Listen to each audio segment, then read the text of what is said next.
Okay student, आज हम लोग केमिकल काइनेटिक्स में हम लोग पढ़ने जा रहे हैं मॉलिक्यूलरिटी ऑफ रिएक्शन। तो पिछले एक्सरसाइज में एक्सरसाइज 2 का कल रात में मैं अपलोड कर दिया था यूट्यूब पे, शायद आप लोग को मिल भी गया होगा, करेक्ट?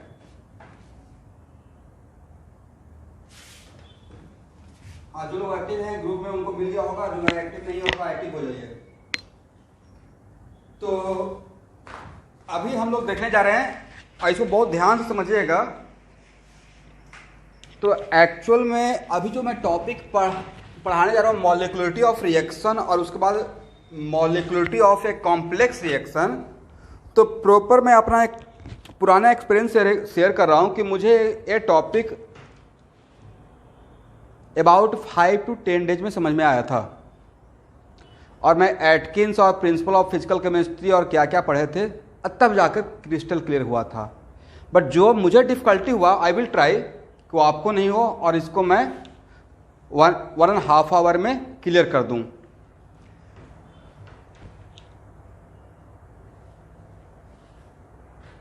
अभी आ गया? अभी आ रहा है?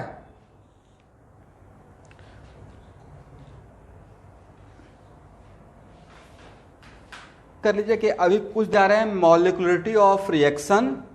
तो मॉलिक्यूलरिटी ऑफ रिएक्शन एक कॉन्सेप्चुअल टॉपिक है और इसको मुझे भी खुद के टाइम पे समझने में थोड़ा डिफिकल्टी हुआ था। और molecularity and order of reaction, इन दोनों में डिफरेंस समझने में भी थोड़ा प्रॉब्लम हुआ था।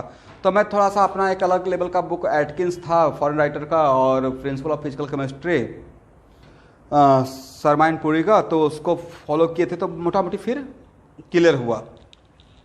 तो देखिए, सबसे पहले इस चीज़ को समझने के लिए हम लोग को जानना पड़ेगा एलिमेंट्री रिएक्शन कि what is the meaning of elementary reaction and elementary step. दो टर्म मैं यहां पे आपके लिए यूज करना चाहता हूं। एलिमेंट्री रिएक्शन क्या है और एलिमेंट्री स्टेप क्या है। तो देखिए, वैसा कोई भी reaction, any reaction which completed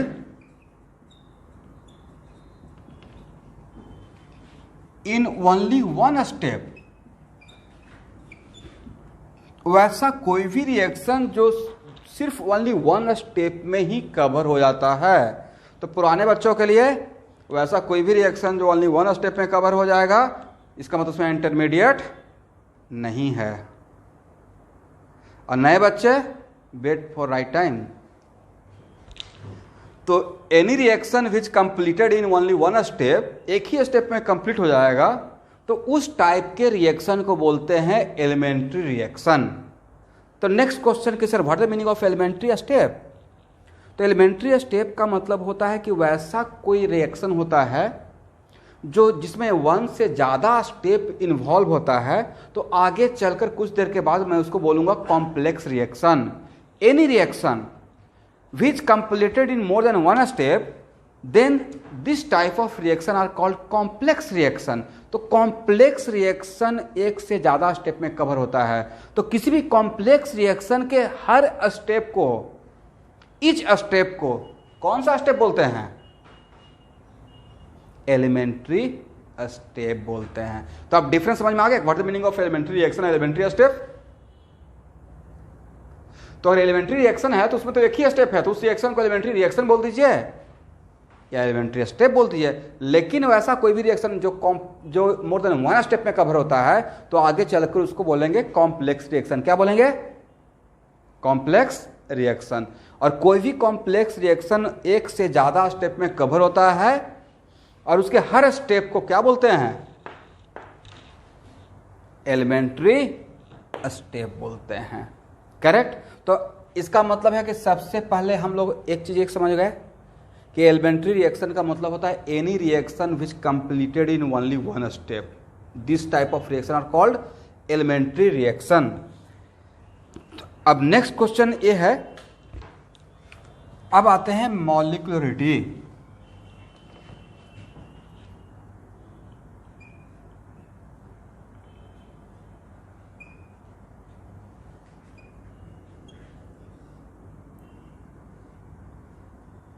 मॉलिक्युलरिटी of reaction. तो देखिए मॉलिक्युलरिटी ऑफ रिएक्शन को आप इस तरीके से समझिए कि पहला बात तो यह है कि molecularity of reaction not defined for complex reaction. Molecularity of reaction only defined for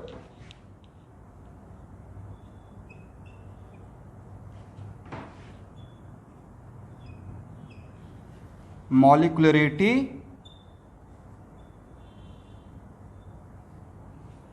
of reaction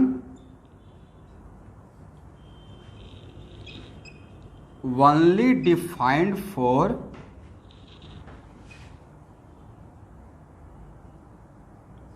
elementary reaction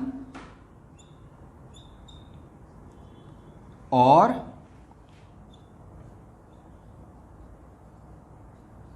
elementary step. अब यहाँ पे हम लोग को रुकना पड़ेगा।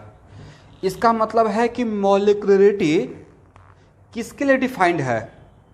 तो मॉलिक्युलरिटी वैसा रिएक्शन जो ओनली वन स्टेप में कवर हो रहा है उसके लिए भी डिफाइंड है, या वैसा रिएक्शन जो मोर देन वन स्टेप में कवर हो रहा है और उस मोर देन वन स्टेप के रिएक्शन को जो हम लोग ब्रेक कर कर के जो पढ़ रहे हैं, तो किसी भी वैसा कॉम्प्लेक्स रिएक्शन जो मोर देन वन स्टेप में कवर होता है उसको कॉम्प्लेक्स रिएक्शन बोलते हैं, और उसको जो ब्रेक करके जो हम लोग पढ़ते हैं तो उसके किसी भी कॉम्प्लेक्स रिएक्शन मतलब रिएक्शन मोर देन वन स्टेप में जो कवर होगा तो उसके हर एक स्टेप को एलिमेंट्री स्टेप बोलते हैं।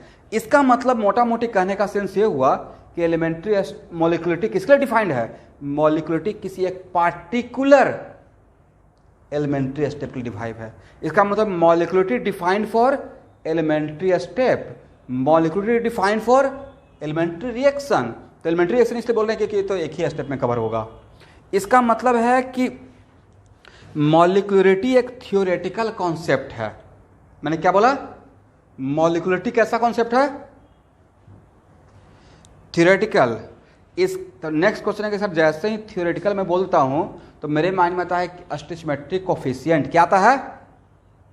स्टोइचियोमेट्रिक कोफिशिएंट।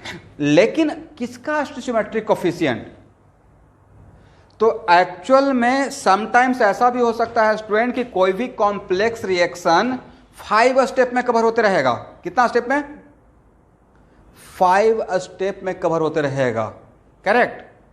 तो एक्चुअल में हम लोग जो किसी भी वैसा रिएक्शन जो 5 स्टेप में कवर हो रहा है तो उसके हर इच 5 स्टेप का अपना एक खास मॉलिक्युलरिटी होगा, और वो मॉलिक्युलरिटी क्या होगा?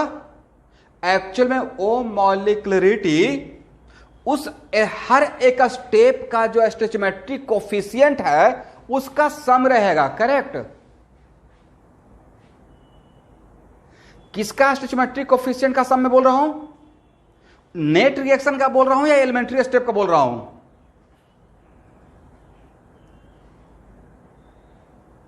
एलिमेंट्री स्टेप का बोल रहे हैं। किसका बोल रहे हैं? एलिमेंट्री स्टेप का बोल रहे हैं। इसका मतलब है कि मॉलिक्युलरिटी एक्चुअल में molecularity of reaction only defined for elementary reaction और एलिमेंट्री स्टेप। मॉलिक्युलरिटी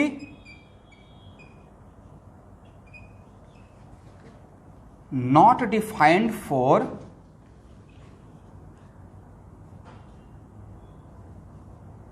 complex reaction.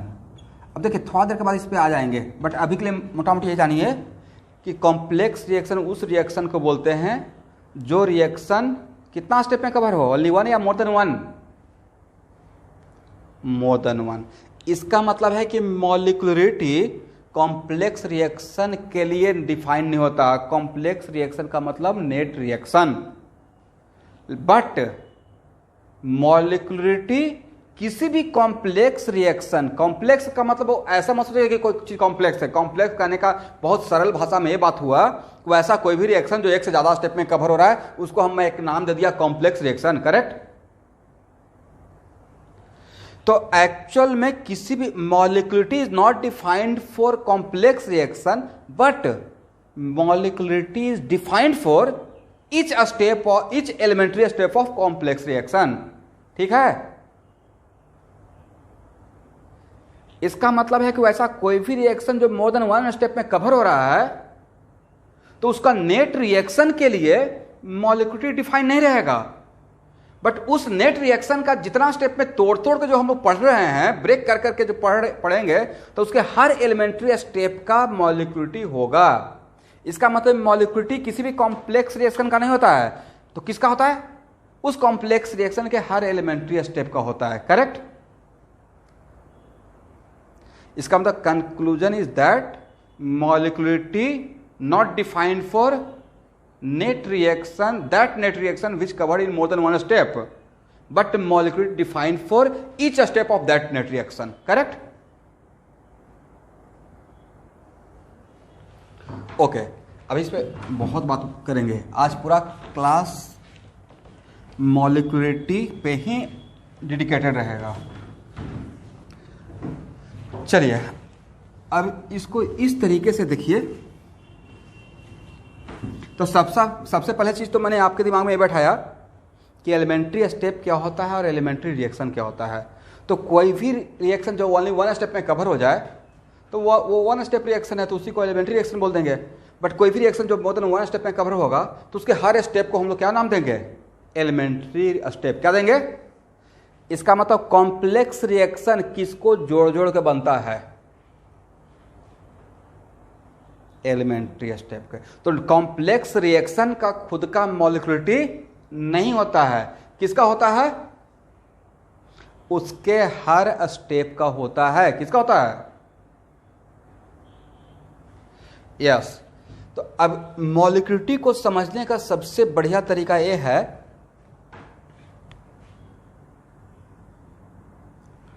तो देखिए, ऐसे तो नोटबुक पे लिखने के पॉइंट ऑफ व्यू से सब लोग यहां देखिएगा, नोटबुक पे लिखने के पॉइंट ऑफ व्यू से तो हम लोग ऐसे भी इसको लिख सकते हैं।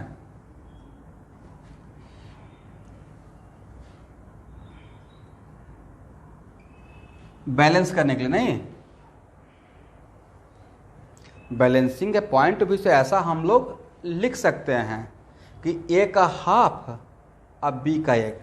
बट खुद बताइए कि मान लेते हैं कि सपोज कीजिए कि ए और बी दो एटम है, तो एक्चुअल में इन रियलिटी आपको लगता है क्या कि रिएक्शन में हाफ एटम जाके क्या एटम को डिवाइड करके हाफ एटम तोड़ कर दीजिएगा रिएक्शन करने के लिए? किसी भी रिएक्शन में कोलिजन होता है और रिएक्शन एटॉमिक फॉर्म में जाकर होता है, तो क्या हाफ एटम बोलना सही रहेगा?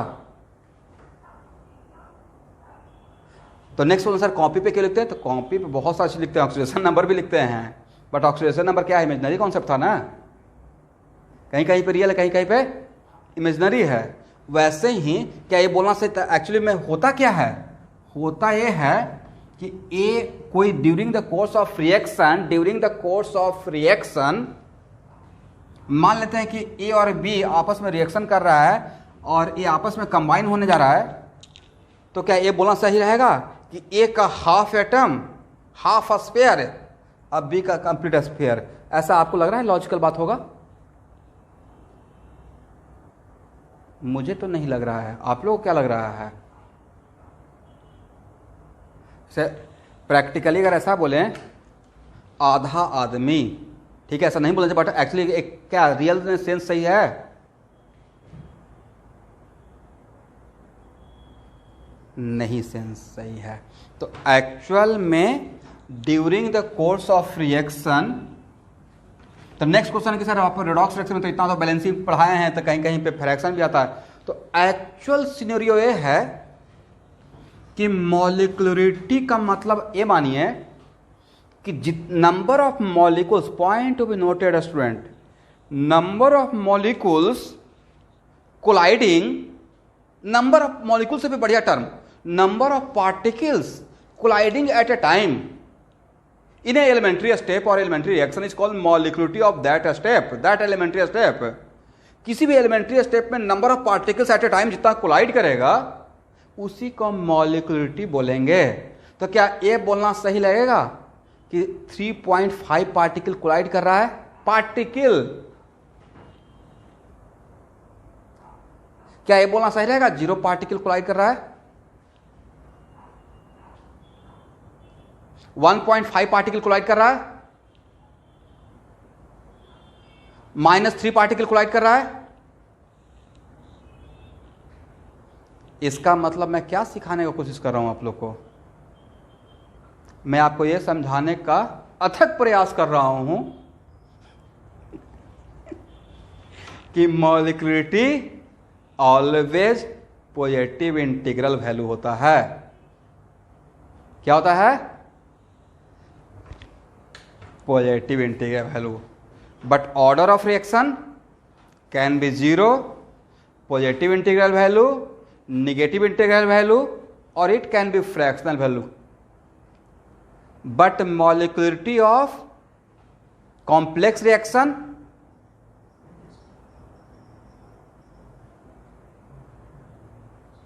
Very good. यही मैं सुनना चाह रहा था कि कौन कौन लोग ध्यान से सुन रहे हैं मेरे बातों को।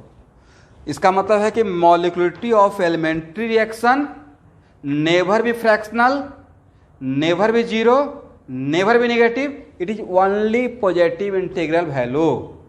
क्या होगा? इसका मतलब है कि अगर मैं आपके जगह पर रहता तो साइड में एक बॉक्स बना के खुद के लिए ये लिख लेता कि मॉलिक्यूलरिटी का मतलब मोटा मोटी ये मानना चाहिए number of particles colliding at a time in elementary step. क्या लिखते? Number of particles colliding at a time in elementary step is called what? Molecularity of that step. Correct?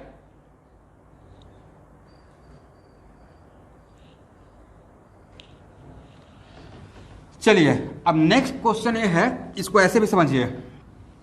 तो पहला चीज तो हम लोग ये सीखे यहां पे कि मॉलिक्यूलरिटी ऑफ एलिमेंट्री स्टेप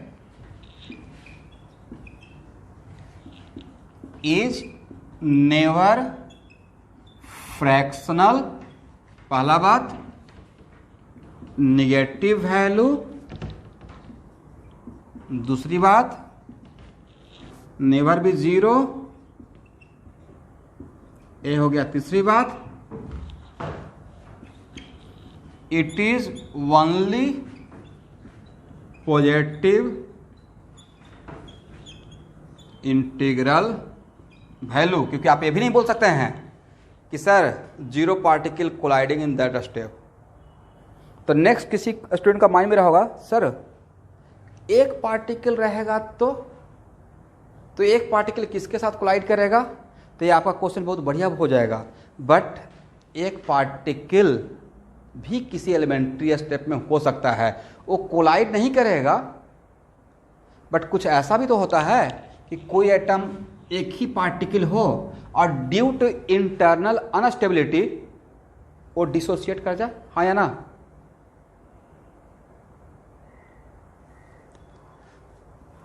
हालांकि एक ओनली 1 पार्टिकल भी हो सकता है, लेकिन ओनली 1 पार्टिकल रहेगा तो आप इसको देखिए। तो ओनली 1 पार्टिकल में एक्चुअल में वो दूसरे, अगर 2 पार्टिकल आपस में कोलाइड नहीं करा तो ओनली 1 पार्टिकल तो सेम टाइप ऑफ पार्टिकल से कोलाइड करेगा। तो इसको आपको बहुत बढ़िया एग्जांपल से आप ऐसे सोचिए। पहला चीज तो हम लोग सीख लिए यहाँ पे बहुत बढ़िया कंक्लूजन कि मॉलिक्यूलरिटी किसके लिए डिफाइन होता है। अभी इसमें बहुत सारा बात करना है। तो मॉलिक्यूलरिटी डिफाइन होता है एलिमेंट्री स्टेप के लिए। नेक्स्ट क्वेश्चन कि मॉलिक्यूलरिटी का मतलब मोटा मोटी ये मान के चलता है कि number of particles responsible for that elementary step. तीसरा बात कि मॉलिक्यूलरिटी ऑफ एलिमेंट्री स्टेप क्या नहीं होता है? फ्रैक्शनल वैल्यू नहीं होता है, निगेटिव वैल्यू नहीं होता है, 0 नहीं होता है, सिर्फ और सिर्फ क्या होता है? Positive integral value. ओके, अब इसको इस चीज से और समझिए कि सपोज कीजिए कि मान लेते हैं कि कोई बहुत सुपरहिट मूवी लगा हुआ है, देखने का प्लान है। करेक्ट? अभी तो मूवी हॉल ही बंद है। तो अगर देखने का प्लान है जब नॉर्मल सिचुएशन में, तो मान लेते हैं कि आपने किसी के साथ प्लान नहीं बनाया, आप खुद अकेले जा रहे हैं, तो घर से निकले देख कर आ गए, आपका इंटरफेरेंस हुआ, किसी को से पूछने का रिक्वायरमेंट है, लेकिन इसका मतलब आपका जो वर्क रहा यूनिमॉलिक्यूलर रहा, you are only the responsible, correct, for that action, for movie देखना। बट अगर दो फ्रेंड के बीच में प्लान बना मूवी देखने का, तो आप जैसे ही घर से निकले तो दूसरे को कॉल लगाए कि चलो मैं तो निकल गया, और दूसरा बोल रहा है रुको अभी पापा ऑफिस जाने वाले हैं, तो आपका जो एक्शन रहा वो दूसरे पे डिपेंड करना शुरू हो गया, करेक्ट। तो आपका जो अकेले जाने वाले थे, किसी से पूछना नहीं है, तो वो ज़्यादा फास्ट रहा ना, लेकिन अब जब दूसरे का प्लान बनाए देन फास्ट रहा या थोड़ा स्लो हो गया, डिपेंडेंसी बढ़ गया ना। आपका जो मूवी देखने का प्लान है, जो एक्शन है, वो सिर्फ आप पे डिपेंड कर रहा है या आपके पार्टनर पे भी डिपेंड कर रहा है, जो फ्रेंड आपके जाने वाले हैं, दोनों पे डिपेंड हो गया। तो जब दो लोग के बीच बना तो वो हो गया बाई मॉलिकुलर, डाई मॉलिकुलर या बाई मॉलिकुलर, दोनों का मतलब एक ही होता है, लेकिन बोलने में बढ़िया लगेगा बाई मॉलिकुलर नहीं। लेकिन अगर तीन फ्रेंड के बीच में हो गया तो mister A, mister B, mister C, तो मिस्टर ए निकले, बी को कॉल लगाए, वो कुछ कर रहे हैं कि हाँ रुको रुको, अब बी ने कॉल लगाए सी को, सी को लगाए ए को, और तब तक पता चला टेलर छूट गया, कहानी खत्म। तो बताइए, पार्टिकल जब ओनली वन पार्टिकल था, जब टू पार्टिकल था, और जब तीन पार्टिकल था, तो जैसे जैसे नंबर ऑफ पार्टिकल ज़्यादा हो रहा है तो रिएक्शन का डिपेंडेंसी ज़्यादा हो रहा है या कम, रिएक्शन का डिपेंडेंसी ज़्यादा हो गया ना। और जब रिएक्शन का डिपेंडेंसी ज़्यादा हो गया, रिएक्शन होने का डिपेंडेंसी, तो रिएक्शन फास्ट हो गया, स्लो हो जाएगा, स्लो हो जाएगा। तो भाई कहने का कंक्लूजन ये हुआ कि आज तक till today maximum molecularity of reaction 3 ही होता है। कितना होता है? मैक्सिमम मॉलिक्युलरिटी ऑफ रिएक्शन कितना होता है, बोलिए फास्ट? 3 होता है। 4 अगर निकाल लीजिएगा तो आपको नोबेल प्राइज मिलने वाला है। क्योंकि तो नेक्स्ट क्वेश्चन कि सर आप तो रिडॉक्स रिएक्शन में इतना बड़ा बड़ा कोफिशिएंट 84 तक भी मुझे याद है कि एक आयोडीन का लिए थे तो उसमें 84 तक भी चला गया था, या सीएल था तो कि 84 भी कोफिशिएंट रहता है। तो जो हम लोग बैलेंसिंग करते हैं वो नेट रिएक्शन होता है। कौन सा रिएक्शन होता है? Net reaction. बट जिसका कोफिशिएंट 10 देखते हैं तो लगता है कि at a time 10 particle collide करेगा तो इफेक्टिव कोलिजन होगा। इफेक्टिव कोलिजन नहीं होगा। इसको कुछ आप ऐसे समझिए कि वैसा कोई भी रिएक्शन जिसमें सिर्फ only one particle are responsible giving the product, but इस रिएक्शन को हम लोग बोल रहे हैं एलिमेंट्री रिएक्शन। क्या बोल रहे हैं? और वैसा कोई भी रिएक्शन जिसमें ए और बी दो इन्वॉल्व है, तो ए और बी जब इफेक्टिवली कोलाइड करेगा तब प्रोडक्ट देगा। और दिस रिएक्शन इज ए है एग्जाम्पल ए है एग्जाम्पल बी। तो और सारे एग्जाम्पल का नाम मैंने क्या दे दिया? मैं सपोज कर रहा हूं हाइपोथेटिकली कि all are elementary reaction. All are what? Elementary reaction. तो इसका नाम क्या रहेगा? वन मॉलिक्युलरिटी वाला रिएक्शन मीन्स यूनिमॉलिक्यूलर। क्या नाम रहेगा? यूनिमॉलिक्यूलर। इसको क्या बोलेंगे?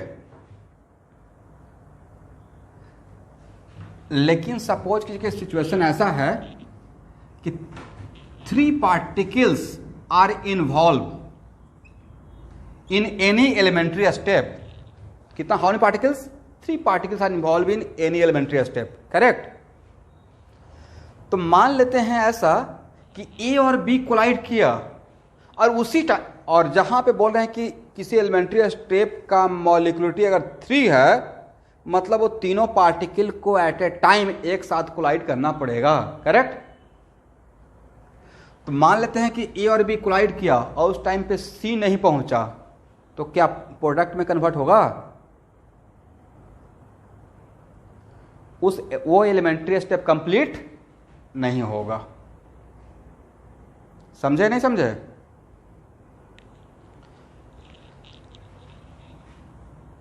इसका मतलब ए और बी आया, सी नहीं आया तो नहीं होगा। बी और सी आया, ए नहीं आया तो नहीं होगा। ए और सी आया, बी नहीं आया तो नहीं होगा। इसका मतलब है कि उस एलिमेंट्री स्टेप को कवर होने के लिए तीनों को एट ए टाइम कोलाइड करना पड़ेगा। इसका मतलब है कि this elementary step depends on A B as well as C, correct. तो यहां से when we are moving from A B and C, तो डिपेंडेंसी एलिमेंट्री स्टेप का कम हो रहा है या ज़्यादा हो रहा है? तो डिपेंडेंसी ज़्यादा, तो काम वो काम होने का चांस कम। तो आज के बाद एलिमेंट्री, ये मेरा स्टेटमेंट एलिमेंट्री स्टेप के लिए है। ये मेरा जो स्टेटमेंट है, मैं कॉम्प्लेक्स स्टेप रिएक्शन के लिए नहीं बोल रहा हूँ, एलिमेंट्री स्टेप के लिए है। तो आज तक एलिमेंट्री रिएक्शन का या एलिमेंट्री स्टेप का मैक्सिमम मॉलिक्यूलरिटी कितना होता है? 3 ही होता है। और मॉलिक्यूलरिटी क्या हो सकता है? Only positive integral value. तो वो पॉजिटिव इंटीग्रल वैल्यू क्या रहेगा? यस, बोल रहे पॉजिटिव इंटीग्रल वैल्यू, तो वो रहेगा 1, 2 एंड 3। 0 को तो पहले ही एलिमिनेट कर दिए। तो अब समझ में आ गया? तो कंक्लूजन क्या हुआ? मॉलिक्यूलरिटी किसका होता है?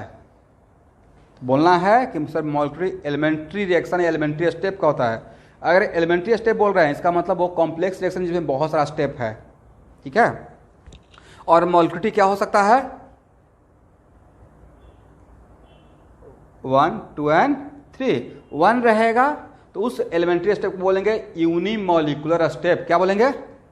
Unimolecular step. और 2 रहेगा तो बाई मॉलिक्यूलर, और 3 रहेगा तो उसको पढ़ते हैं टेरमॉलिक्यूलर।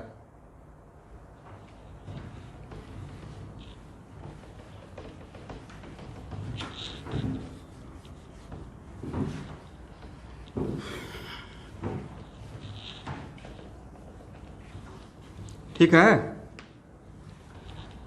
ओके। अब लेट अस सपोज, मान लीजिए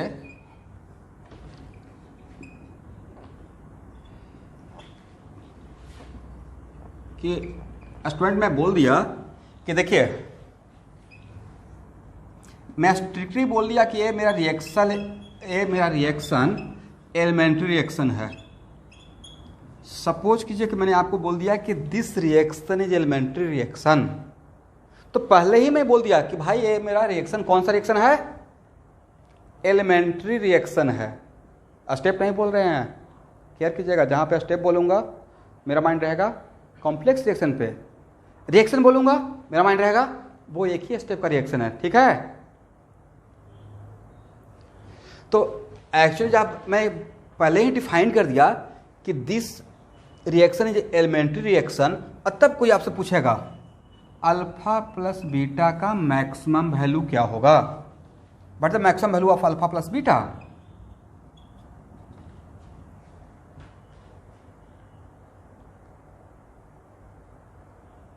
तो अब देखिए नेक्स्ट क्वेश्चन कि पॉइंट टू बी नोटेड। सब लोग बहुत कॉन्सेप्चुअल पॉइंट बोलने जा रहे हैं। आप लोग 2 मिनट अपना कीमती टाइम निकाल के व्हाइट बोर्ड पे देख लीजिएगा।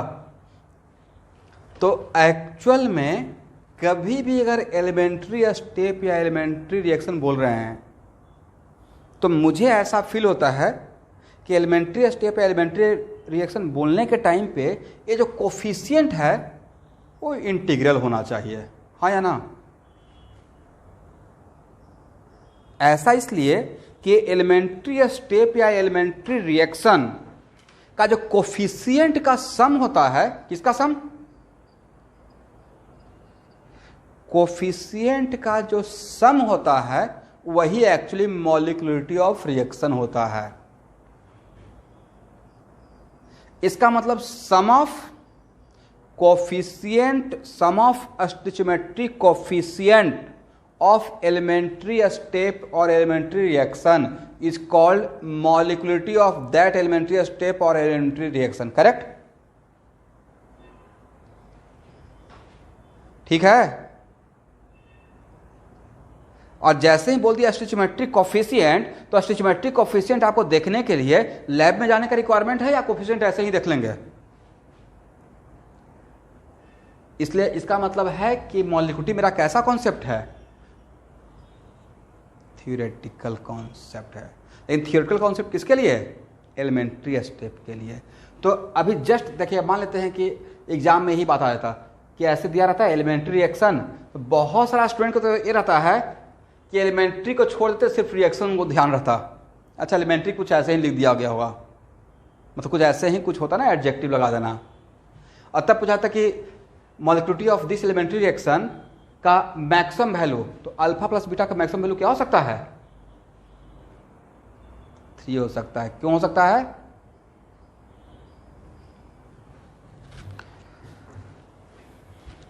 यस, क्योंकि मॉलिक्युलरिटी का मैक्सिमम वैल्यू 3 ही अभी तक पता है। रिएक्ट कोई भी एलिमेंट्री स्टेप या तो यूनि मॉलिक्यूलर हो सकता है, नहीं तो बाई मॉलिक्यूलर हो सकता है, और नहीं तो टेर मॉलिक्यूलर हो सकता है।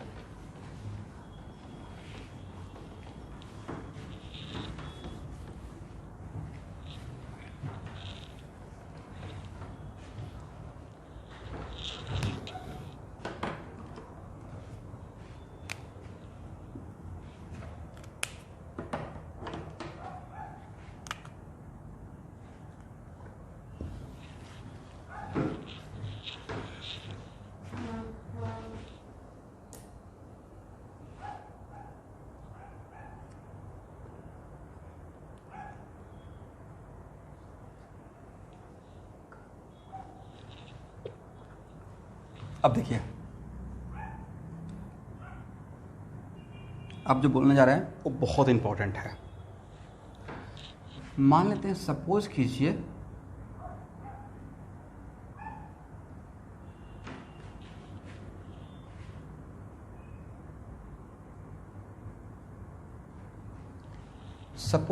कि मेरा एक कोई रिएक्शन है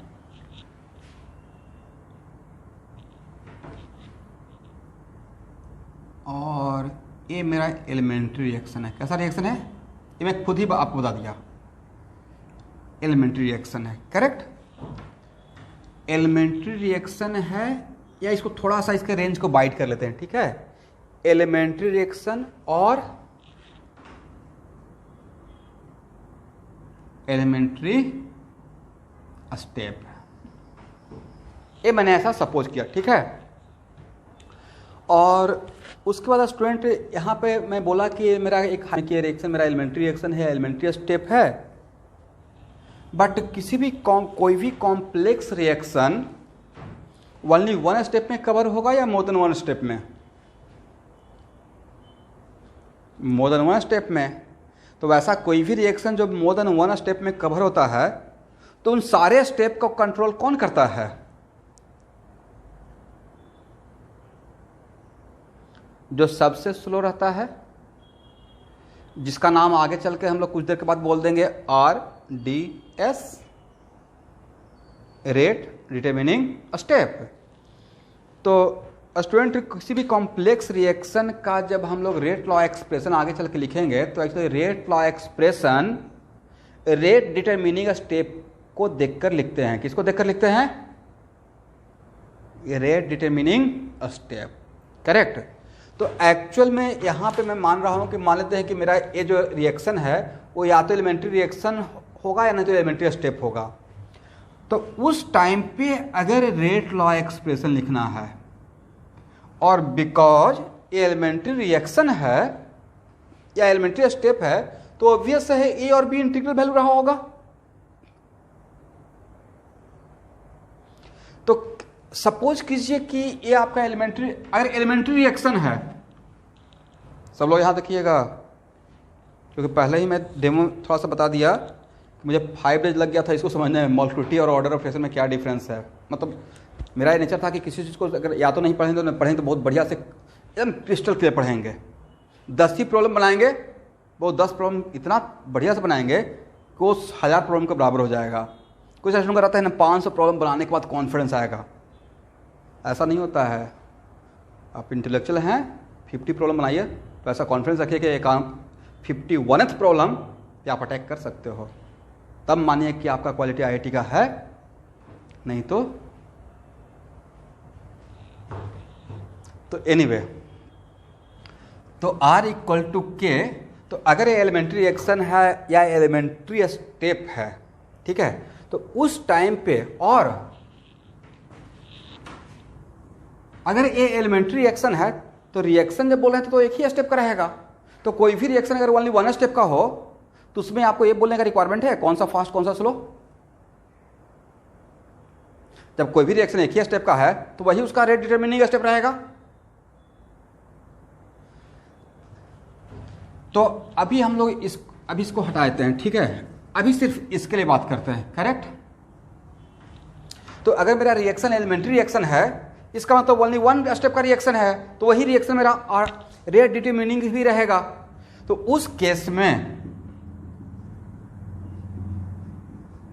रेट लॉ एक्सप्रेशन जब लिखेंगे तो रेट लॉ एक्सप्रेशन में यहां पे, तो नेक्स्ट क्वेश्चन के सर अभी तक तो आप जो लिखते थे वो a के पावर x और b के पावर y लिखते थे और बोलते थे कि x and y are suitable coefficient, x and y are suitable power, जिसको हम लोग एक्सपेरिमेंट से लेकर आते हैं, करेक्ट।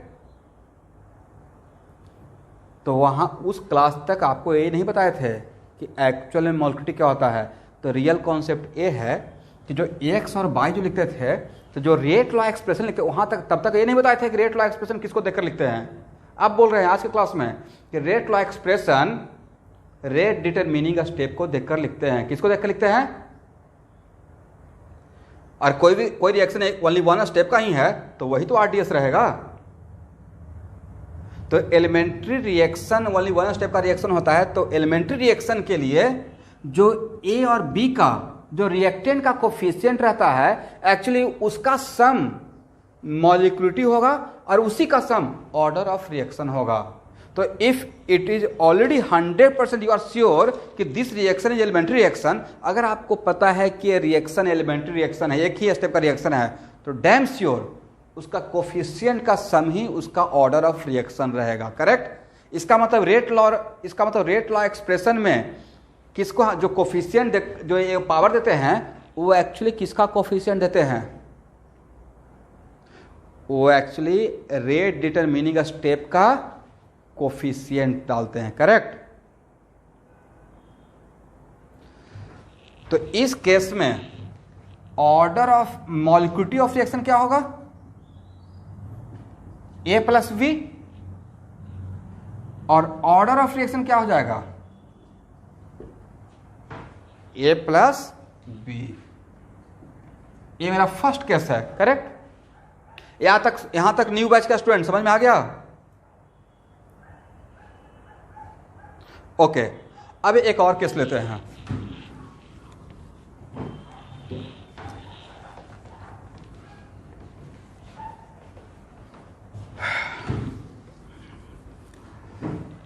आज तो न्यू बैच के लिए एक और सुबह सुबह क्लास रिकॉर्ड कर दिए हैं, नोमेनक्लेचर ऑफ अल्काइल ग्रुप।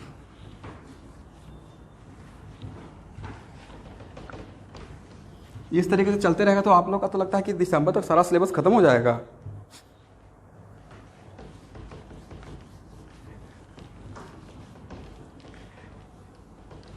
सुबह शाम कुछ ऑनलाइन पढ़ा देंगे, कुछ रिकॉर्ड कर देंगे, और कभी सिलेबस स्लो होगा तो हम लोग 12 बजे रात में 11 बजे रात में भी पढ़ाते रहेंगे, नहीं।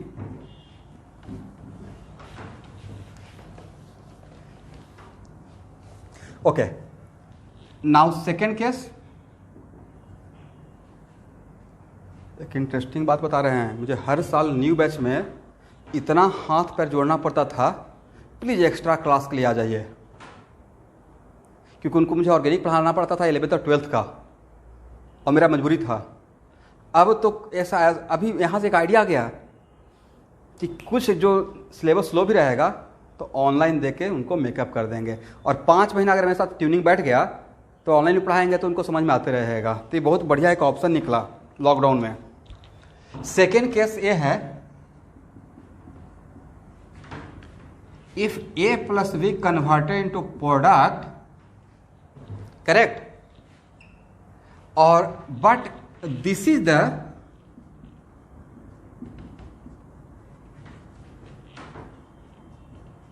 elementary step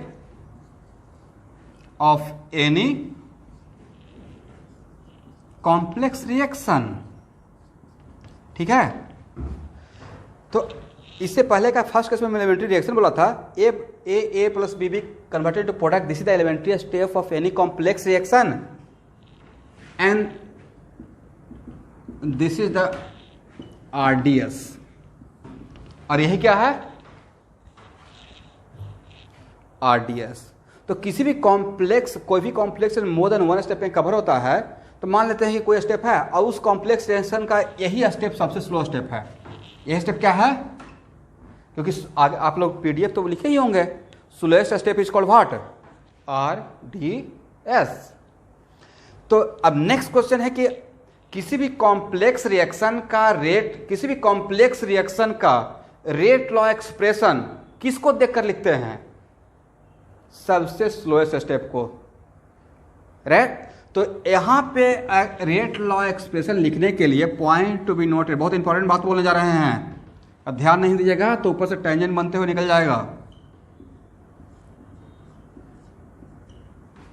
तो एक्चुअल में अब यहां पे मेरा ये रिएक्शन जो है वो एलिमेंट्री रिएक्शन नहीं है, ये किसी कॉम्प्लेक्स रिएक्शन का one of the part, one of the step है, करेक्ट। तो अब यहाँ पे रेट लॉ एक्सप्रेशन किसको देखकर, स्लोएस्ट स्टेप को देखकर। तो R equal k A to the power A और B to the power B होगा, करेक्ट। तो अब इस केस में मॉलिक्यूलरिटी ऑफ रिएक्शन कितना होगा, A प्लस B, और ऑर्डर ऑफ रिएक्शन, जल्दी से बोलिए, ऑर्डर ऑफ रिएक्शन क्या होगा। अब यहां देखिएगा,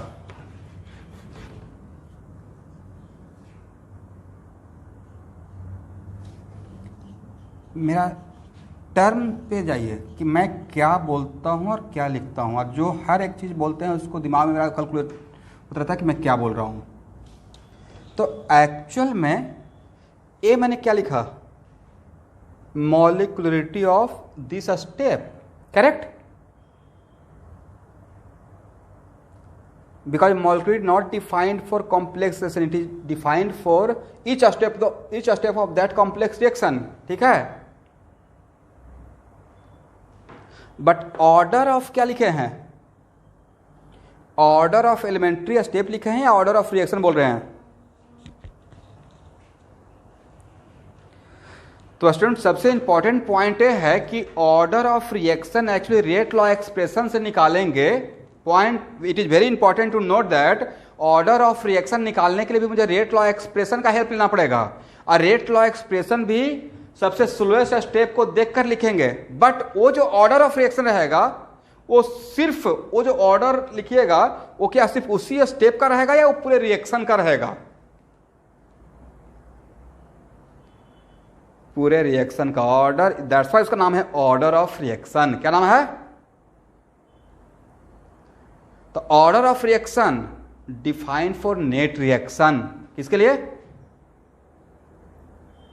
but molecularity of reaction, molecularity not defined for net reaction, it is defined for each step of that reaction, correct.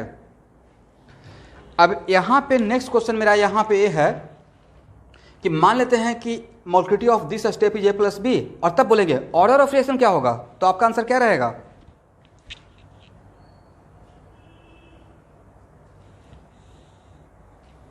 जो भी आप देख रहे हो, जो भी समझ में आप बोलना है, आंसर देना है, कोई बात नहीं है। तो ऑर्डर ऑफ रिएक्शन क्या बोलिएगा, A प्लस B, बट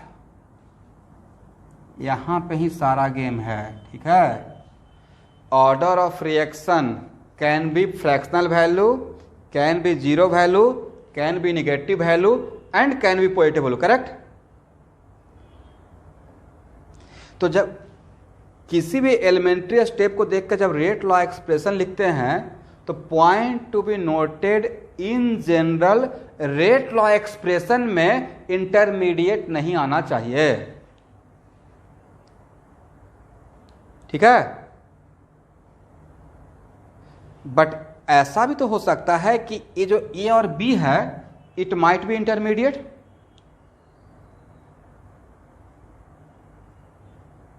हाँ या ना, क्योंकि तो किसी भी कॉम्प्लेक्स रिएक्शन का वन ऑफ द स्टेप है ना। तो हो सकता है कि ए और बी इंटरमीडिएट हो।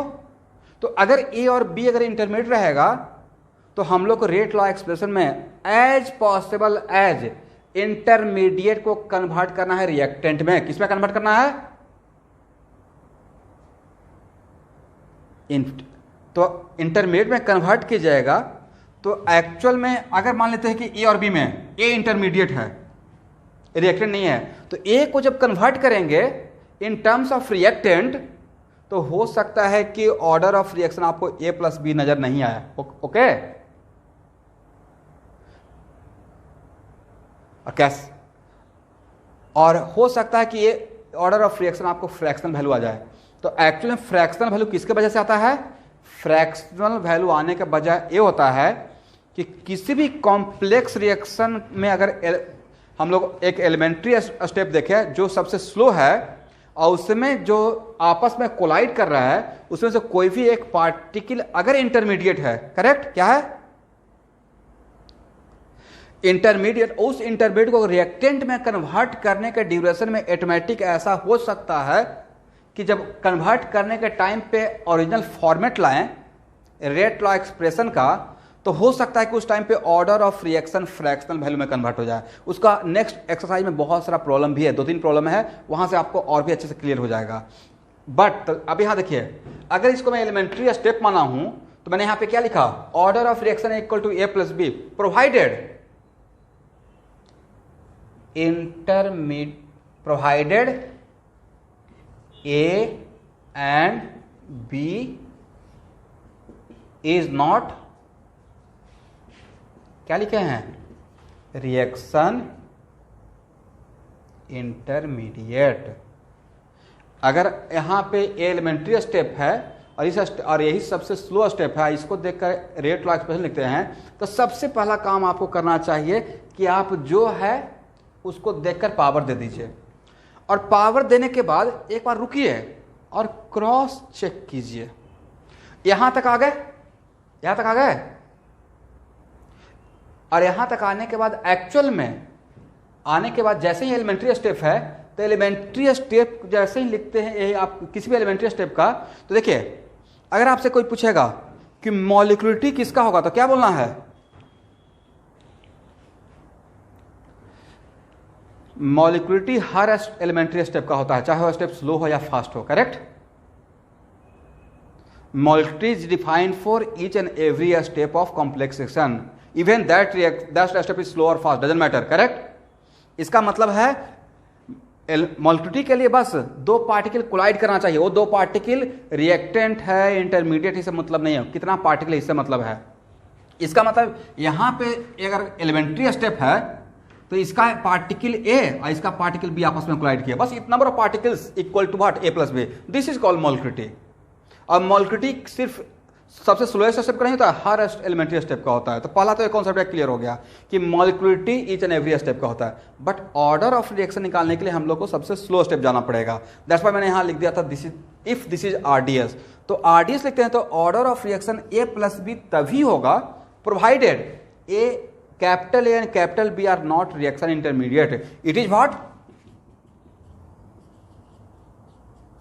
रिएक्टेंट्स। ये क्या होना चाहिए? Reactants, correct. Because rate law expression में क्या डिफिनेशन दिया गया है? Rate law expression rate of reaction directly proportional to concentration of product of concentration of reactant. क्या बोला गया था?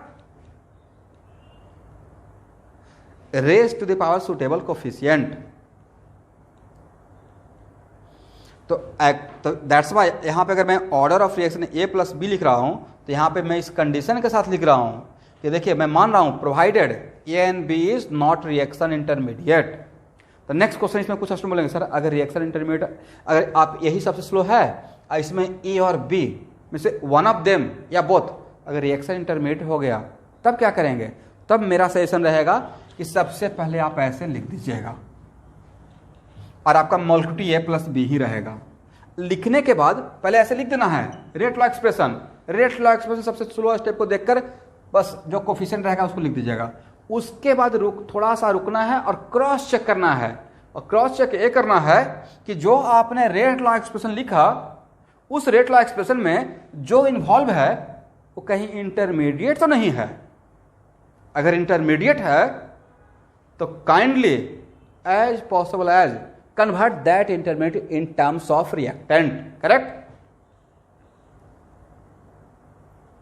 कैसे कन्वर्ट होगा वो मैं सिखा दूंगा आगे की क्लास में, बट ए ऐसा करना होता है। और अगर ए और बी में से कोई इंटरमीडिएट उसको रिएक्टेंट में कन्वर्ट कीजिए और कन्वर्ट करने के बाद जो फाइनल एक्सप्रेशन मिलेगा वही आपका रेट लॉ एक्सप्रेशन होगा। करेक्ट? और जो फाइनल आपका रेट लॉ एक्सप्रेशन होगा उसमें जाकर जो पावर का सम होगा वही आपका ऑर्डर ऑफ रिएक्शन होगा। ठीक है? किसी को डाउट? इसका मतलब मॉलिक्युलरिटी ऑफ रिएक्शन, किसी भी कॉम्प्लेक्स रिएक्शन का मॉलिक्युलरिटी ऑफ रिएक्शन और ऑर्डर ऑफ रिएक्शन सेम हो भी सकता है। और सेम कब हो सकता है? जब वो रिएक्टेंट हो। लेकिन जब रिएक्टेंट नहीं रहेगा तो मॉलिक्युलरिटी अलग हो जाएगा और ऑर्डर ऑफ रिएक्शन अलग हो जाएगा। Very good.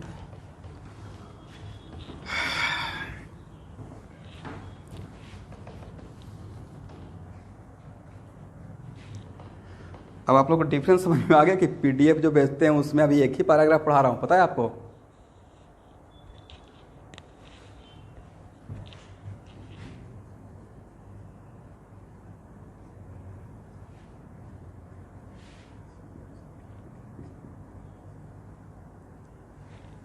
इसलिए कभी कभी कुछ स्टूडेंट बोलते हैं सर अपना नोटबुक दे दीजिए, तो उससे भी ज़्यादा फायदा नहीं होगा क्योंकि उसमें बहुत कुछ समझाना होता है।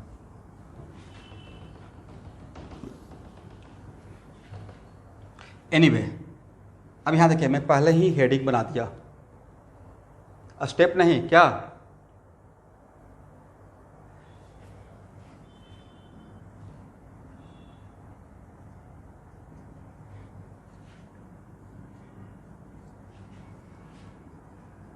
मैं पहले ही मान लिया कि जो मैं रिएक्शन लिख रहा हूं वो एलिमेंट्री रिएक्शन है।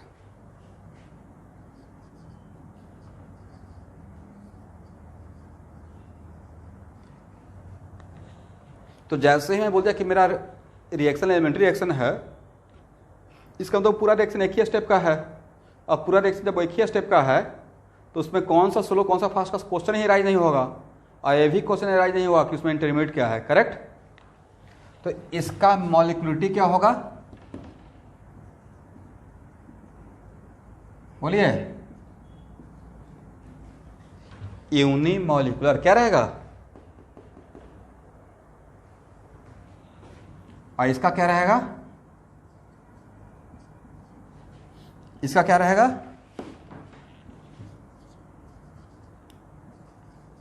ट्राई या टर्मोमोलेक्युलर। अब इसमें मत बोलिए सर ए प्लस टू भी लिखेंगे या नहीं लिखेंगे।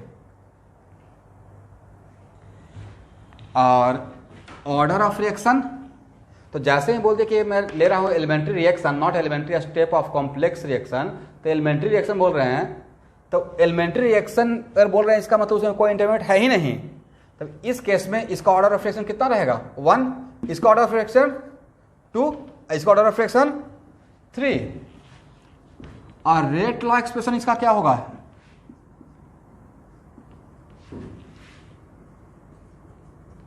रेट लॉ एक्सप्रेशन क्या होगा? देख तो सही लिखे है।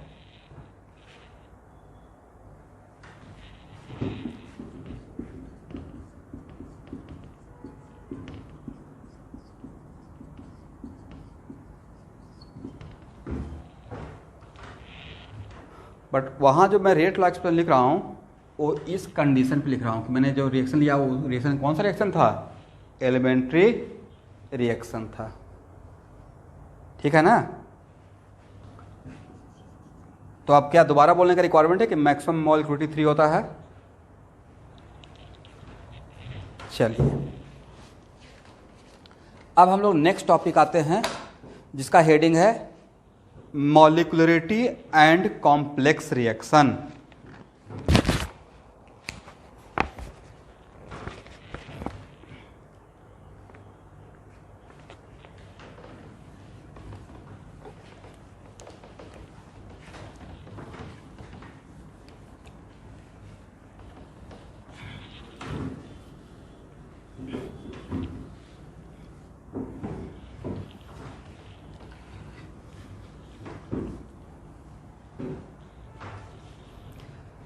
चलिए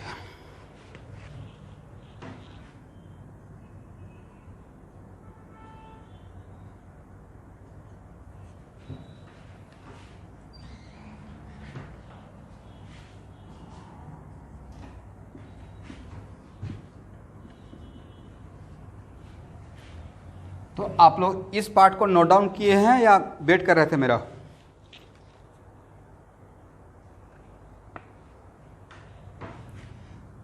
तो सबसे पहले इसमें यह है, पहला point, any reaction if cover या completed in more than one step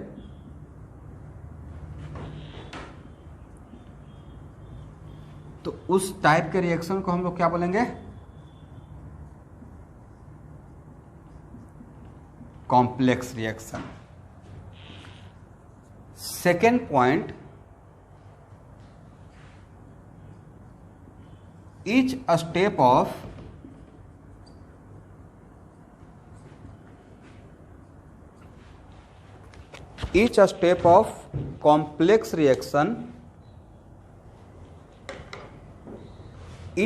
of complex reaction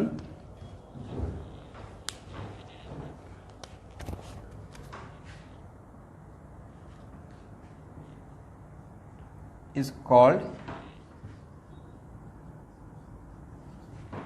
elementary step. Correct? और थर्ड पॉइंट, किसी भी कॉम्प्लेक्स रिएक्शन को तोड़ कर ब्रेक करके in terms of elementary step जो स्टडी करते हैं उसी को क्या बोलेंगे, reaction mechanism. This is the objective of, मतलब कह सकते हैं 10 या 15 साल पहले फिल इन द ब्लैंक में IIT का क्वेश्चन था, A study of complex reaction in terms of elementary step is called what? क्या बोल देंगे उसको, रिएक्शन मैकेनिज्म। इसका मतलब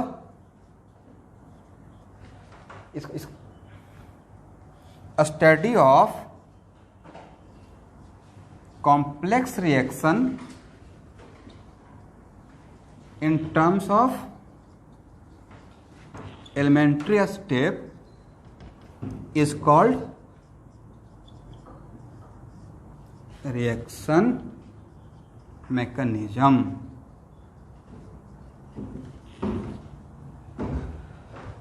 चलिए तो अब नेक्स्ट है कि कोई भी कॉम्प्लेक्स रिएक्शन एलिमेंट्री स्टेप को मिलाकर बनता है। तो किसी भी कॉम्प्लेक्स रिएक्शन में more than one elementary step होता है तो all step waiting for whom, सारा स्टेप किसके लिए वेट करता रहता है, कौन सा स्टेप होने का वेट करता रहता है,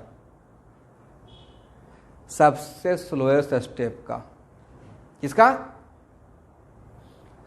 किसी भी कॉम्प्लेक्स रिएक्शन का all step waiting for slowest step to occur. जब तक वो नहीं होगा तब तक गाड़ी आगे नहीं बढ़ेगा। तो किसी भी कॉम्प्लेक्स रिएक्शन का, ये बात मैं यहाँ पे लिखूंगा नहीं, वहाँ पे PDF में लिखा हुआ है इसका मतलब किसी भी कॉम्प्लेक्स रिएक्शन का सबसे स्लोएस्ट स्टेप, अब यहाँ पे कुछ इंपॉर्टेंट पॉइंट रिमाइंड करेंगे। किसी भी कॉम्प्लेक्स रिएक्शन का सबसे स्लोएस्ट स्टेप को क्या बोलते हैं? RDS, पहला पॉइंट। दूसरा पॉइंट, रेट लॉ एक्सप्रेशन किसको देखकर लिखते हैं? किसी भी कॉम्प्लेक्स रिएक्शन का रेट लॉ एक्सप्रेशन किस स्टेप को देखकर शुरुआत करते हैं? RDS। अब मैं ये नहीं बोल रहा हूं कि उसको देखकर लिखिएगा तो वही उसका ऑर्डर ऑफ रिएक्शन बन जाएगा, क्योंकि अभी जस्ट बोले थे कि किसी भी कॉम्प्लेक्स रिएक्शन का सबसे स्लो स्टेप को देखकर रेट लॉ एक्सप्रेशन तो लिखना है। लिखने के बाद हो सकता है कि उसमें कुछ प्लस माइनस करना पड़े, हाँ या ना? हो सकता है लिखे, और वो RDS में जो जिसको RDS को देखकर लिखे, और हो सकता है कि उस RDS में one of them is intermediate. तो क्या आपका काम वहां पे खत्म हुआ रेट लॉ एक्सप्रेशन का? नहीं खत्म हुआ है।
Rate law expression according to which step?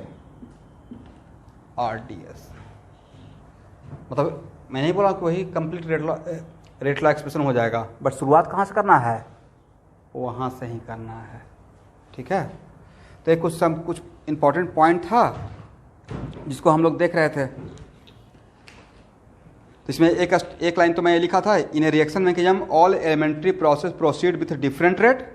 किसी भी कॉम्प्लेक्स रिएक्शन में, रिएक्शन मैकेनिज्म मतलब कॉम्प्लेक्स रिएक्शन में हर स्टेप अलग अलग रेट से मूव कर सकता है। The slowest step of a reaction mechanism is called rate determining step because all other step must wait for that slowest step to occur. The rate of overall reaction, तो rate of पूरे reaction का rate कौन control करके रखेगा? Slowest step control करेगा। Next point है, एक complex reaction, किसी भी कॉम्प्लेक्स रिएक्शन का खुद का मॉलिक्यूलिटी होता है,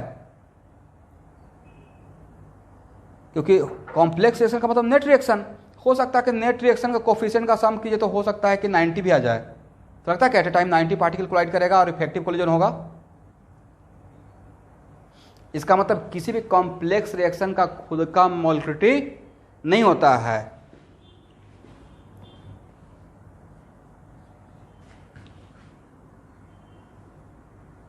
does not have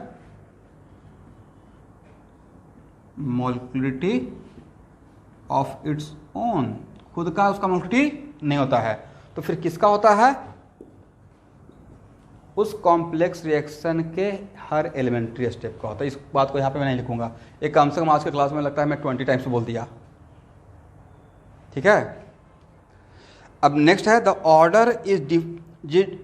order is defined for complex reaction is always experimentally calculated by mechanism of the reaction. इसका मतलब ये हुआ कि ऑर्डर ऑफ रिएक्शन निकालने के लिए आपको सबसे स्लो स्टेप देखना पड़ेगा। और सबसे स्लो स्टेप कहाँ देखिएगा? कैटलिस्ट के क्लासरूम में नहीं देखेंगे, वो तो लैब में देखना पड़ेगा। इसका मतलब वो चीज़ क्या रहा? वो रहा एक्सपेरिमेंटल। और उसमें भी सबसे स्लो स्टेप के बाद फिर हम लोग को बहुत इफ एंड बट करना पड़ेगा कि इसमें रिएक्शन इंटरमीडिएट है या नहीं है। तो इसका एक एग्जाम्पल लेके हम लोग चलते हैं।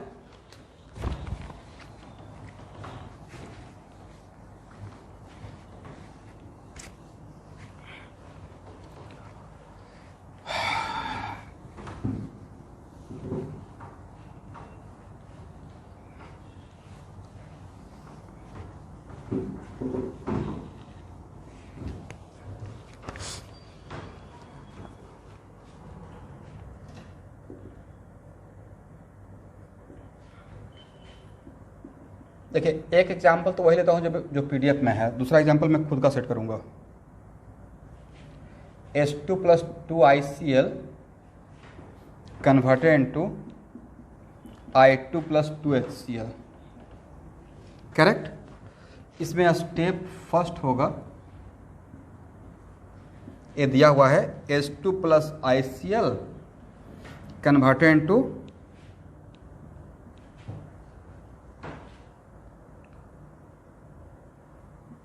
HI + HCl, और सेकेंड स्टेप दिया हुआ है HI + ICl converted into I2 + HCl। अब बोला गया है ए स्लो है और ए फास्ट है। तो बताइए अब किसको देखकर रेट लॉ एक्सप्रेशन सोचेंगे?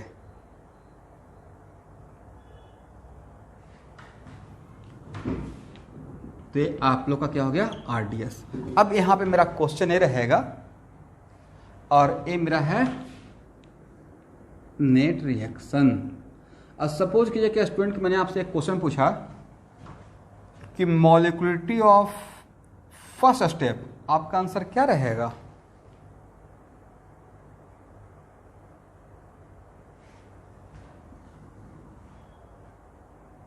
इसका कोफिशिएंट H2 का कोफिशिएंट 1 और ICl का कोफिशिएंट, फिर पूछे मॉलिक्यूलरिटी ऑफ सेकेंड, तब क्या आंसर होगा?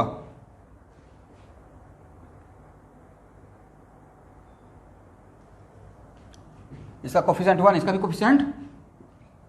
मॉलिक्यूलरिटी निकालने के लिए आपको इन्हें देखना है कौन सा स्टेप स्लो है कौन सा फास्ट है, हर स्टेप का मॉलिक्यूलरिटी होता है। अब next question, molecularity of net reaction, answer क्या होगा? तो आंसर बोलना है सर नॉट डिफाइंड। क्या बोलना है? Not defined.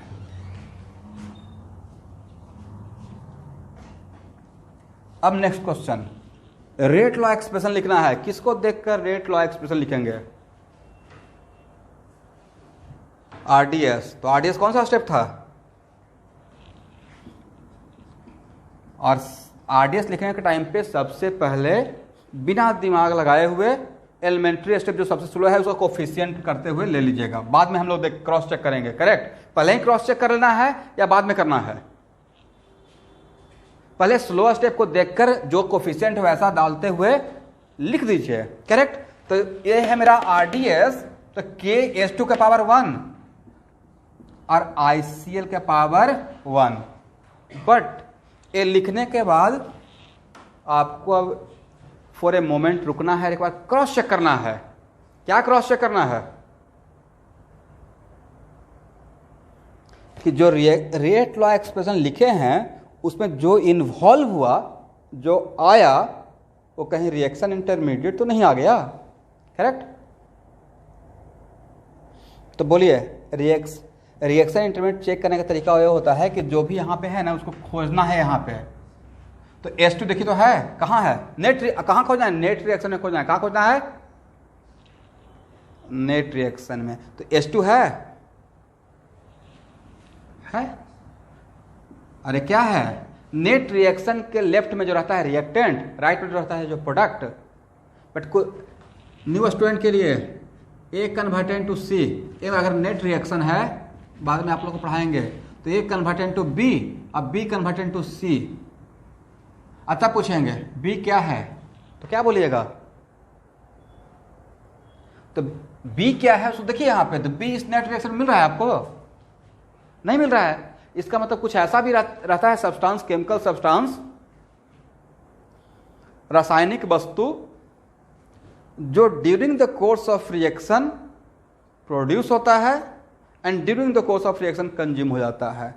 तो उन सारे चीजों को क्या बोलते हैं? इंटरमीडिएट या ट्रांजिशन स्टेट। एनीवे, लेकिन इंटरमीडिएट ही बोलिए। तो H2 तो यहां पे है, तो H2 रिएक्टेंट है। देखिए तो ICl है और किधर है, इसका मतलब जब एक बार आप रेट लॉ एक्सप्रेशन लिखिए और क्रॉस चेक कर लिया और श्योर हो गए कि आपके रेट लॉ एक्सप्रेशन में जो भी है वो एक्चुअली इंटरमीडिएट नहीं है और रिएक्टेंट है, इसका मतलब यही आपका फाइनल रेट लॉ एक्सप्रेशन होगा। करेक्ट, ठीक है। और जब आप श्योर हो गए तब आप बोल सकते हैं कि sir this is my final rate law expression, और तब आप बोल सकते हैं कि ऑर्डर ऑफ रिएक्शन क्या हो जाएगा, 1 + 1 = व्हाट, 2 हो जाएगा। ठीक है।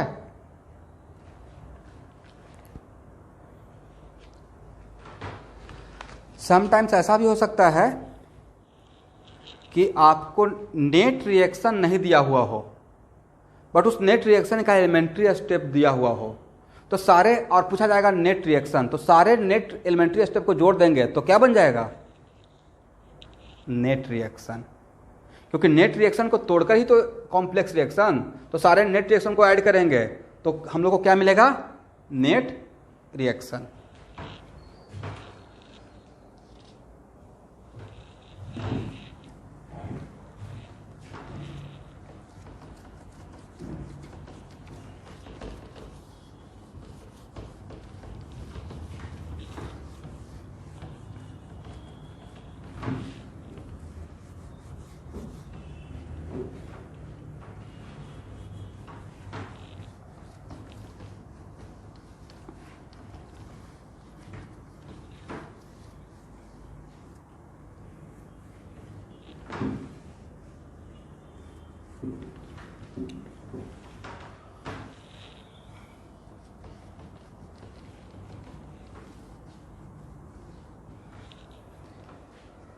अब नेक्स्ट सपोज कीजिए कि मैं एक एग्जांपल ले रहा हूँ, ये आज मेरा आज के क्लास का लास्ट एग्जांपल।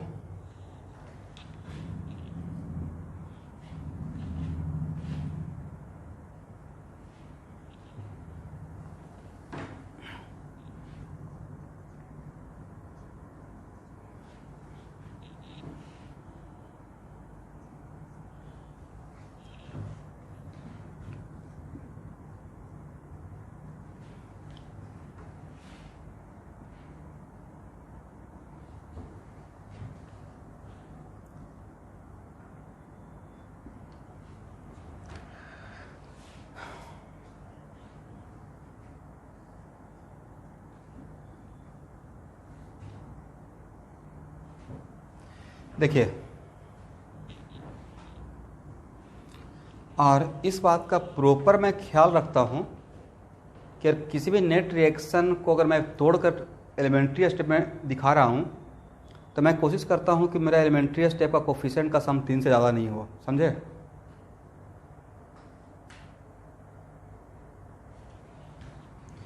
तो ये मेरा नेट रिएक्शन है और ये है मेरा स्टेप फर्स्ट और ये है स्टेप सेकंड, और this step is slow step. देखिए बहुत इंपॉर्टेंट चीज़ बताने जा रहा हूँ। तो ये स्टेप है स्लो और ये है फास्ट। अब तब मेरा पहला question, molecularity of net reaction, क्या आंसर दीजिएगा। अब थोड़ा फास्ट हो जाइए, बस ये लास्ट आज का क्लास का। Not define molecularity of first step, 2 molecularity of second step, 3 rate law expression किसे देखकर लिखेंगे।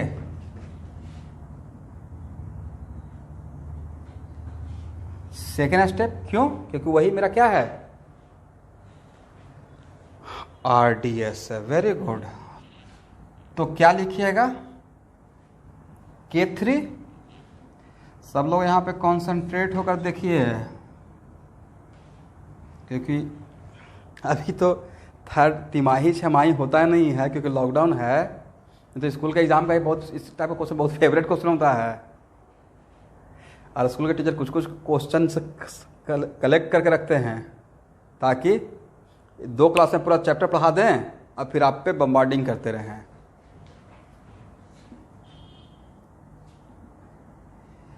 अब देखिए, अब सपोज कीजिए कि आज का क्लास मैं नहीं लेता, माइनस कर दीजिए, अब तब पूछते ऑर्डर ऑफ रिएक्शन, क्या आंसर देते आप? ऑब्वियसली आप ये करते 1 + 2 = what? 3।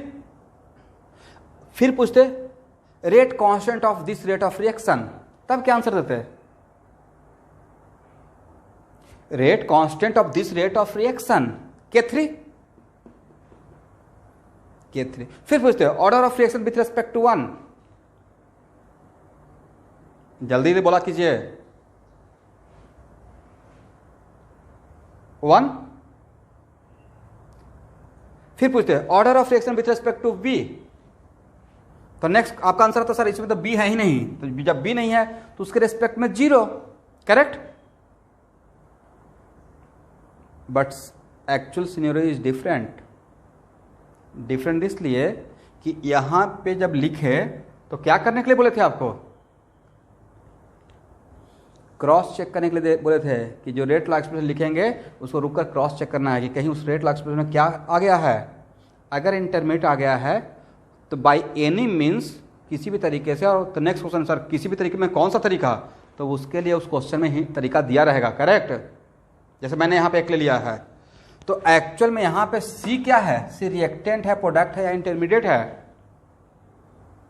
Intermediate. And as possible as, कभी एक आध 2 क्वेश्चन कैटलिस्ट के साइड में मिलेगा जहाँ पे अब उपाय ही नहीं है, तब तो कोई उपाय नहीं है। बट एज पॉसिबल एज क्या करना है? इंटरमीडिएट किस में कन्वर्ट करना है? इन टर्म्स ऑफ रिएक्टेंट।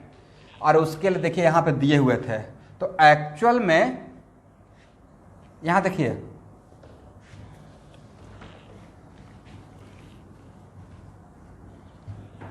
तो क्या हम लोग ऐसे लिख सकते हैं? K1 क्या है? केमिकल इक्विलिब्रियम, सब स्टूडेंट न्यू स्टूडेंट भी थोड़ा बहुत पढ़े होंगे। K1 है rate constant of forward reaction, और K2 क्या है? रेट कांस्टेंट ऑफ, और फॉरवर्ड और बैकवर्ड के रेशियो को बोलते हैं केमिकल इक्विलिब्रियम कांस्टेंट, ठीक है ना। और केमिकल इक्विलिब्रियम कांस्टेंट तो क्या इसको लिख सकते हैं ऐसे?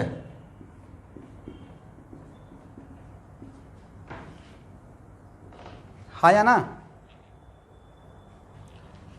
तो C = क्या लिख सकते हैं?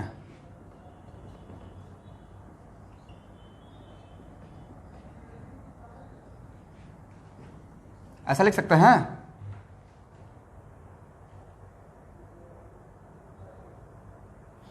और C का वैल्यू आप पुट कर दीजिए, तो क्या हो जाएगा? K1 by K2 into K3 और C² के बदले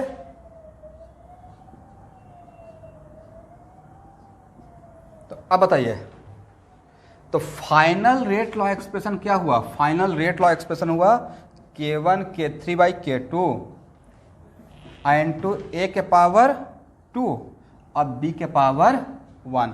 अब देखिए बहुत चांस की बात है कि यहां भी ऑर्डर ऑफ रिएक्शन 3 आ गया, बट इज इट कंपलसरी कि इक्विलिब्रियम को जब इक्विलिब्रियम कांस्टेंट लिख रहे थे तो ऑलवेज यहाँ पे इक्विलिब्रियम कांस्टेंट को जब इंटरमीडिएट को इस तरीके से कन्वर्ट किया रिएक्टेंट में, तो ऐसा भी तो हो सकता था कि इसके पावर 2/3 आ जाता।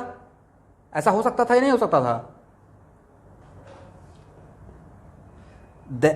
दैट्स वाई यहां पे एक्चुअल में ऑर्डर ऑफ रिएक्शन का अगर वैल्यू फ्रैक्शन आता है, इसका मतलब ये मान के चलिएगा कि जहां भी ऑर्डर ऑफ रिएक्शन फ्रैक्शन, यहां तो नहीं आ पाया बट एक्सरसाइज में है, जिसको कल के क्लास में डिस्कस करेंगे, तो एक्चुअली कहीं भी ऑर्डर ऑफ रिएक्शन अगर फ्रैक्शन आ रहा है, इसका मतलब पक्का उसके स्लोएस्ट स्टेप में इंटरमीडिएट रहा होगा, और उस इंटरमीडिएट को प्रोडक्ट में कन्वर्ट, रिएक्टेंट में कन्वर्ट करने के टाइम पे जब इस तरीके से किए होंगे तो शायद कुछ ऐसा पावर आ गया होगा जिस पावर का सम करने के बाद फ्रैक्शनल वैल्यू आता है, करेक्ट। और इसको समझने के लिए हम लोग एक्सरसाइज 3 बनाएंगे, तो ऑटोमेटिक इस पे हम लोग को कल के क्लास में समझ में आ जाएगा। तो देखिए, what is your final rate law expression? K1 K3 by K2 into A का पावर 2 बी का पावर 1। अब बोलिए order of reaction with respect to B 1, but अगर यहां पे रुक जाते तो 0। Order of reaction with respect to A यहां पे कितना था? 1। Correct answer 2। रेट कांस्टेंट यहां तक तो K3। करेक्ट आंसर समझ में आ गया? और नहीं समझ में आया तो क्या करना है? बार बार पढ़ना है, और कल का एक्सरसाइज में एक्सरसाइज 3 बनाना है। एक्सरसाइज 3 बनाएंगे तो सबको समझ में आ जाएगा। तो आज का मुझे लगता है कि क्लास को यहाँ पे ही विराम दिया जाए, नहीं?